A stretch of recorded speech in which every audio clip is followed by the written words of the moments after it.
And Hi there, I'm Diane Devani, broker owner of Pacific Ridge Realty, I'm John Cohen, president of Qualified Financial, your local mortgage broker. and this is the Weekly Five. Welcome. Hi, Welcome. John.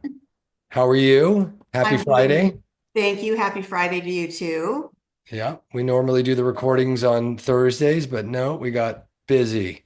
Yeah, So that's busy. okay. Yeah, I think we talked about some content we wanted to discuss and educate people on. And I think we came up with, what was it? The the difference, you have a lot of people out there, they have options of Right. who they get to pick for, there's a lot of lenders out there. How do you know what lender to pick? Who's the best lender for you?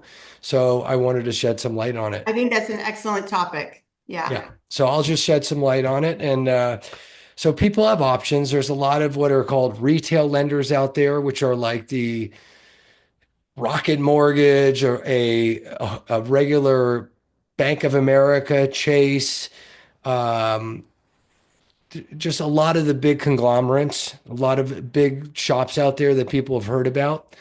Um, where if you're working with a retail lender, like give you an example of as a bank, you're limited to their products that they have. They just have their Right. little menu of products, and that is it. And they have a lot of the big conglomerates, which are big call centers, which are like the Rocket Mortgages and Loan Depots and stuff like that. They're very high volume. Basically, I don't want to say churn and burn, but you're basically a number. If you're the client, you're just another deal. You're a conversion, you're a metric, you're a number, another bell rang after the deal has been sold. And and I don't know how that would feel. If for me, I don't want to be another deal. And their Right. pricing is not any better. If you Right. work with the and also it's more of a transactional type of sale. Whether you're buying a home, you're getting a deal in here, you're the loan officer who's a paid commission, and you're paid based on tiers, and you got to get as many deals in and close as many as possible that day in order to hit your numbers, in order to keep your job, in order to make your commission tiers. And so it's more of a transactional approach, and you could feel it when you're talking to these people. And then you have the opposite, which is more of a consultative approach, working with like a wholesale broker. So Like you are. I'm a wholesale broker, and for me, it's more of a consultative approach. So, and here's the biggest difference: when you're working with a retail lender and you're just a number, another deal, you want to get the deal in, and then you hand your deal off to a processor, and that processor then communicates with you, and you've just lost that relationship in the process. Mhm. Just you're not the loan officer usually isn't as available or available at all because it's now been passed off to another department. When you're working with a wholesale broker like myself, I have options. In my particular case, 30 some odd bank. A lot of wholesale brokers have options to multiple banks, and pricing, especially in my case, my overhead is much lower than these big conglomerates. I don't have mid-level management. We don't have Ferraris out front, big marquees, commercials. We don't have that you have to pay the loan officers. You don't have all these different levels of costs that have to be built in. So you have to raise your margins, which is Right. either means a higher rate or higher cost to be able to cover these things.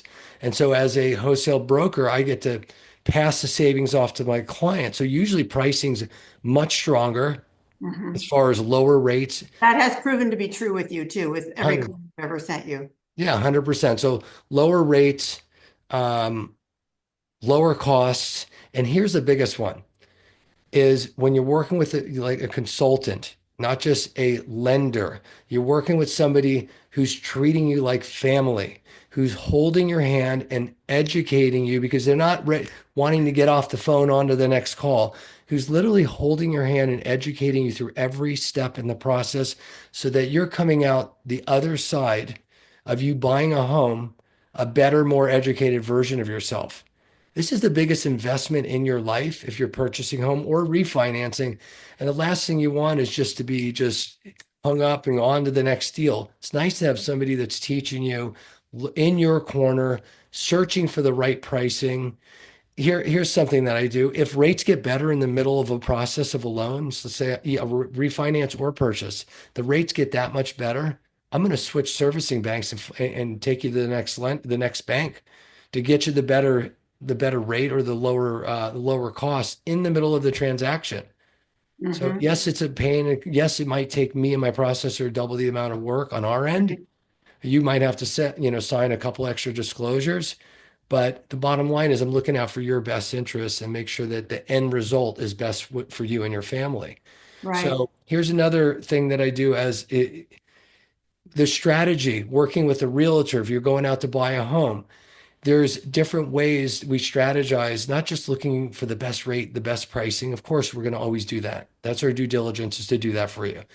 But there are cases where there's so many multiple offers going on in that community or in that area that maybe it's best that we submit your loan to the underwriting department and actually have the entire loan underwritten so that we don't necessarily like to do this, but sometimes we have to be able to waive a loan contingency just to get an offer accepted. And what that means is when you're submitting a offer and there's 10 other offers and all those offers are contingent upon the lender approving the loan, but we put an offer in that's not contingent on a lender because we've already done it ahead of time. We don't make Right. a habit of doing it, but in some strategies in some areas based on the deal, we might want to do that. And that way, when you're the listing agent going over the offers with um, with your client, you're going to look, this one is not contingent on a loan at all. This one Right. will close quick, and let's take that one. We already know they're well vetted and they've already been approved by the underwriting. The Yes. other option is giving people a pre-approval based on what we've reviewed with their income, which anytime I issue a pre-approval, I know 100% certain it's going to close. But this Right. would be pre-underwritten.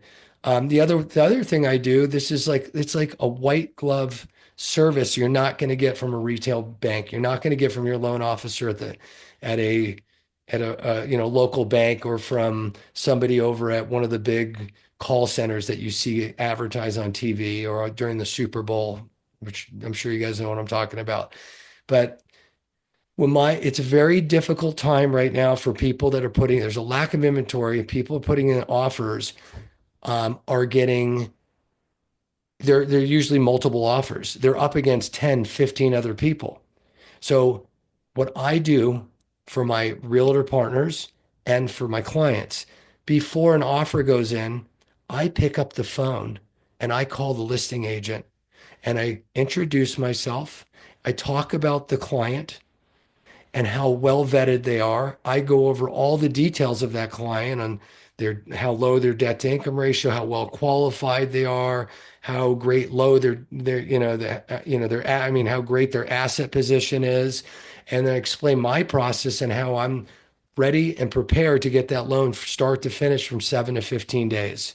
I Right. share my reviews with them, and every time, 100% of the time, every one of the listing agents say they never had this happen before. It That's true. never happens where the lenders As a actually, listing agent, I've never had that happen.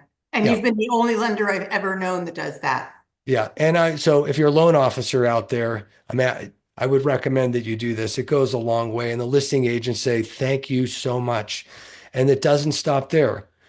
I would say the last 5 or 6 of transactions I've done have been purchases. And out of all of those, I've got every one of those. Actually, I wouldn't say everyone. The last probably 4 out of the 6 was me reaching out. I don't know if that's what caused the offer to get accepted, but me reaching out to them, they said this goes a long way. They all have the same response. The offer gets accepted, and guess what I do? Every day during the transaction, I'm not off to the next deal. I make sure that every day I'm calling the listing agent, the buyer's agent, and my client every day to teach them or to update them on exactly where we're at in the process.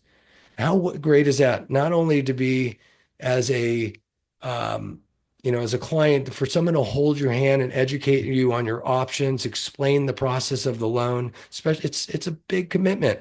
It's your Yeah. biggest investment in your life. But to keep you updated every day and take that weight off your shoulder of the worry so that you can go and continue to go to work and do what you're doing and trust that somebody else is going to get this done for you. It's incredible. It's a good feeling. So there's the differences. So we know there's a consultative approach and a There is a transactional big approach. difference. Yeah. Question is, do you want to be just another number? Do you want to be a bell ring, another deal in, or do you want your hand held? Do you want somebody that's in your corner that's going to help you get offers accepted, that's going to make sure that if you're refinancing, that you're refinancing when it makes sense, not just because it's just somebody calling in, hey, let's try to close a deal when it's really not right for the client. So that's the difference, right? So if you're interested in refinancing, if you're interested in purchasing a loan, purchasing a home, I'm sorry, feel free to reach out to myself, reach out to Diane. We're here for you to help, even if it's just a second voice. So that being said, you guys have Um, a wonderful weekend. We'll talk to you soon. Thank you. See you Okay, take soon. care.